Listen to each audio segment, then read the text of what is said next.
একজন সাহাবী বলতেছে, এই সবাই দাঁড়া, সকলেই দাঁড়া। খালিদ বিন ওয়ালিদের তার কাছে আমার একটা প্রশ্ন আছে। আমরা যুদ্ধ করতে বাসি না, আর উনি মাথার টুপি খোঁজে যুদ্ধের ময়দান। কি এমন আছে ওই টুপির মধ্যে যে ওই টুপি খোঁজে উনি? আপনাদের শোনার ইচ্ছা আছে? খালিদ বিন ওয়ালিদ বলে,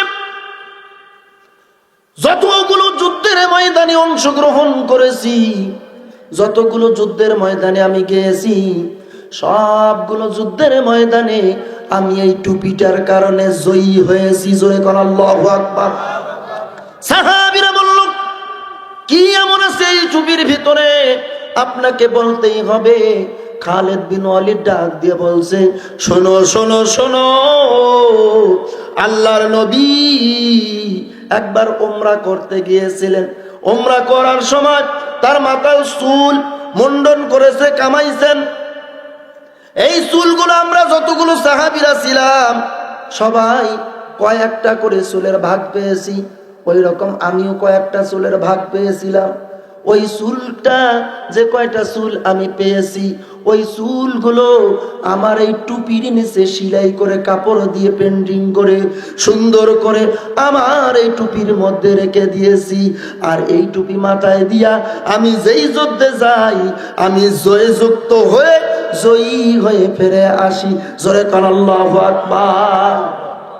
এই পৃথিবী সৃষ্টি তোমার নামের ওসিলায়, ও নবীজি কামলিওয়ালা সালাম তোমায়, ও নবীজি কামলিওয়ালা সালাম তোমায়।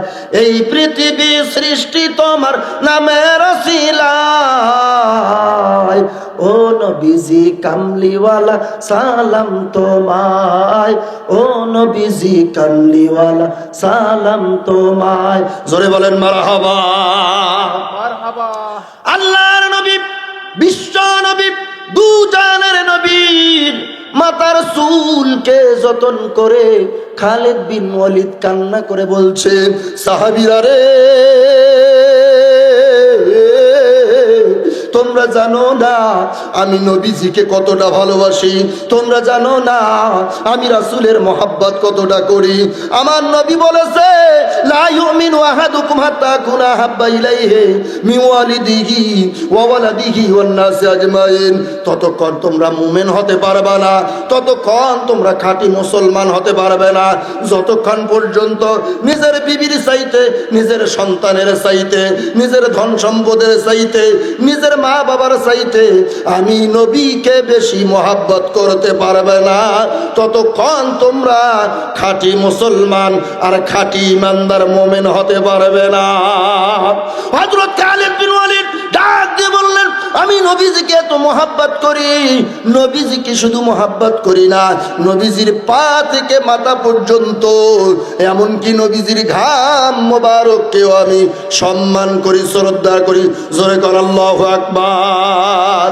কিন্তু আজকে দেখা যায় সমাজের ভিতরে নবী নাই, তাতে কি হয়ে গেছে? নবীওয়ালা মানুষগুলো তো আছে, আছে না নাই? আল্লাহর নবী বলেন, আল উলামাউ ওয়ারাসাতুল আম্বিয়া।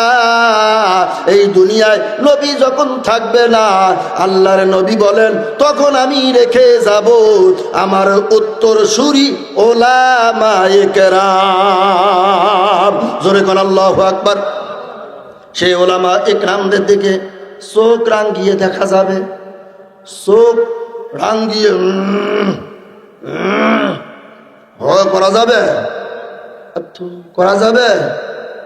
কি হয়েছেন আপনি? আছে না নাই? বাবা ওয়াইবা কি হয়েছে, কথা কন নাকি? বাজান, নবীজির মোহাব্বত যার ভিতরে আছে, নবীজির ভালোবাসা যার অন্তরের মধ্যে আছে গো, ওই ব্যক্তি হলো এক নাম্বার আল্লাহওয়ালা, ওই ব্যক্তি হলো ইশকে রাসূল।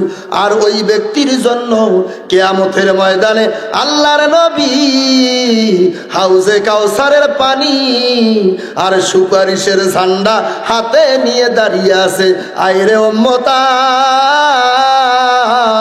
তুই আসতে দেরি করবি, জান্নাতে যাইতে দেরি করবি না। এক মুমিন বান্দা মারা গেছে, নামাজি বান্দা মারা গেছে। আল্লাহ রাব্বুল আলামিন ওই নামাজি বান্দার রূহটাকে কবজ করার জন্য ফেরেশতা মালাকুল মাউত আজরাইলকে পাঠাই দিলেন। আজরাইল আসলো, জান কবজ করলো। তার ভিতরে আসলো নবীর প্রেম, নবীর মোহাব্বত। ওই ব্যক্তি মারা গেছে, আজরাইল বন্ধুর মতো এসে তার জানটাকে কবজ করলো। কবজ করার পরে আরো সে মহল্লায় নিয়ে গেছেন।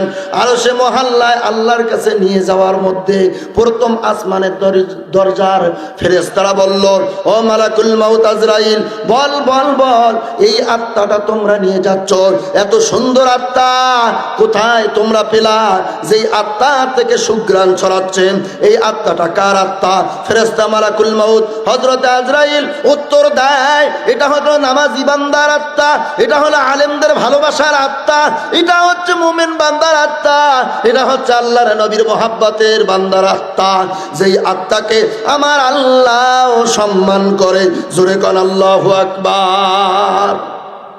এই আত্মাটাকে এত সুন্দর করিয়া জান্নাতি রেশমি পোশাক দিয়া তাকে জড়াইয়া পেঁচাইয়া আমার আল্লাহর কাছে নিয়ে যাওয়া হয়। আমার আল্লাহ বলে, ও বান্দা, ফেরেশতা মালাকুল মউত রে, এই বান্দার জান আমার কাছে কেন নিয়ে আসছো? যাও যাও, তার কবরের মধ্যে আবার তার দেহের মধ্যে সেটেল করে দাও। জোরে কোন আল্লাহু আকবার। এবার ফেরেশতাদেরকে বলেন, ও ফেরেশতার দল, আমার বান্দাকে কি প্রশ্ন করবি রে, কি প্রশ্ন করবি? যাও যাও যাও, বান্দার ডাইন পাশের মাটির দেওয়ালটা সরাইয়া দাও। ডাইন পাশের মাটির দেওয়ালটা সরানো হবে, ওইখান থেকে সে জান্নাতের একটা ঘর দেখতে পাবে, জান্নাতের একটা নির্মাণ সুন্দর মণিমুক্তার ঘর দেখতে পারবে। ওই ঘর দেখা মাত্র নামাজি বান্দা, ইমানদার বান্দা, আল্লাহর নবীর মোহাব্বতের বান্দা, ইসলাম প্রেমিক বান্দা, দিন কায়েমের পথে চলার বান্দা ডাইরেক্টলি বলবে, ও ফেরেশতা, আমি ওই ঘরের মধ্যে এখনই প্রবেশ করব। ফেরেশতারা বলবে, না না না না না, এখনো আপনার যাওয়ার সময় হয়নি। কিয়ামত সংগঠিত হবে, হিসাব নিকাশ হবে যখন আপনি যাবেন তারপরে তখন, এখন আপনার সময় হয়নি, এখন আপনি যাইতে পারবেন না। তবে ওই ঘরের নাজ নিয়ামত জান্নাতি খাবার আপনার কবর পর্যন্ত পৌঁছিয়ে দেওয়া হবে। জোরে কোন আল্লাহু আকবার। বান্দার আত্মা মানে না, বান্দার আত্মা ছটপট ছটপট করতে থাকে। এই জন্য কবি বলে, ছটপট ছটপট করে দেখো বান্দারি অন্তর, বান্দার রুহু যেতে চাচ্ছে জান্নাতের ভিতর। ছটপট ছটপট করে দেখো বান্দারি অন্তর। জোরে বলেন না, আপনারা একটু বলেন, ছটপট ছটপট করে দেখো বান্দারি অন্তর, বান্দার রুহু যেতে চাচ্ছে জান্নাতের ভিতর, বান্দার রুহু যেতে চাচ্ছে জান্নাতের ভিতর। যেই ঘর বানাইয়েছেন মাবুদ মাওলা মনি মুক্তার ঘর, ওইখানেতে থাকবে বান্দা আজীবন ভর। ছটপট ছটপট ছটপট ছটপট করে দেখো বান্দারি অন্তর, বান্দার রুহু যেতে চাচ্ছে জান্নাতের ভিতর।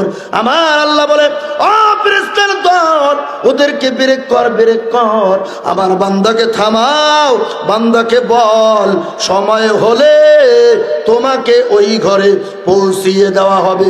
জোরে বলেন আল্লাহু আকবার। হয় আসমানের কান্না কেন হলো? আর একটা পয়েন্টে, নবীজির মোহাব্বত, নবীজির ভালোবাসা অন্তরের মধ্যে যদি পয়দা করা যায়, সেটেল করা যায়, ওই উম্মতের কোনো চিন্তা থাকে না, ওই উম্মতের কোনো পেরেশানি থাকে না। আসমান কান্না করে। কি কান্না করে? জোরে বলে। আসমানও কান্না করে। কার জন্য? কার জন্য? নবীজির জন্য। কার জন্য? নবীজির জন্য। নবীজির জন্য আসমানও কান্না করে। শোনার ইচ্ছা আছে? হযরত মা আয়েশা থেকে বর্ণিত হাদিসটি, মা আয়েশার কাছে মদিনা শরীফের একদল লোক এসে বলল, হে উম্মুল মুমিনিন, আমাদের এলাকায়, আমাদের জনপদের মধ্যে দীর্ঘদিন যাবত বৃষ্টি হচ্ছে না। বৃষ্টি না হওয়ার কারণে মাটিগুলো ফেটে গেছে, আবাদ হচ্ছে না। হযরতে আয়েশা সিদ্দিকা রাদিয়াল্লাহু তাআলা আনহার কাছে যে অভিযোগ দিলেন, হযরতে মা আয়েশা রাদিয়াল্লাহু তাআলা আনহা ডাক দিয়ে বলছেন, ও আল্লাহর নবীর সাহাবীরা রে, শোনো শোনো শোনো, অনবরত বৃষ্টি হচ্ছে না। এই বৃষ্টি না হওয়ার কারণে তোমরা খুব ক্ষতিগ্রস্ত হয়ে গেছো। তোমাদেরকে একটা পরামর্শ দেই, এই অনুযায়ী কাজ করলে বৃষ্টির সাথে সাথে হবে। আমাদের কিছুদিন আগে, কয়েক মাস আগে, বছরখানিক আগে বাংলাদেশে বৃষ্টি হচ্ছিল না? বলেন, নামাজ পড়িয়ে আল্লাহর কাছে দোয়া করে বৃষ্টি চাওয়া হয়েছিল কি হয় নাই? হয়েছিল কি হয় নাই? মা আয়েশা সিদ্দিকা রাদিয়াল্লাহু তাআলা আনহা বলতেছে, এরকম করার দরকার নাই। তোমরা একটা কাজ করো, নবীজির রওজা মুবারক চলে যাও। নবীজির রওজা মুবারকের যে ছাদ আছে, ওই ছাদটা একটু ফুটা করে দাও। নবীজির ছাদ মুবারক ফুটা করে দেওয়া হলো, আসমান বরাবর করে দেওয়া হলো। আসমান যখন দেখতেছে নবীজির রওজা মুবারক দেখে আসমান হাউমাউ করে কাঁদা শুরু করে দিয়েছে।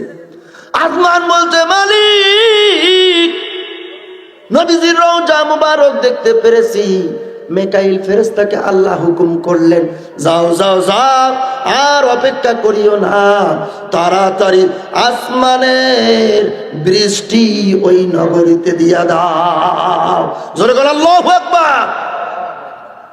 আল্লাহর নবীর এখনো মুজিজা চালু আছে না নাই? নবীজি নাই, নবীজির ওসিলা, নবীজির মারফতে দোয়া করলে আমার আল্লাহ সাথে সাথে বান্দার দোয়া কবুল করে নেয়। জোরে কোন আল্লাহু আকবার।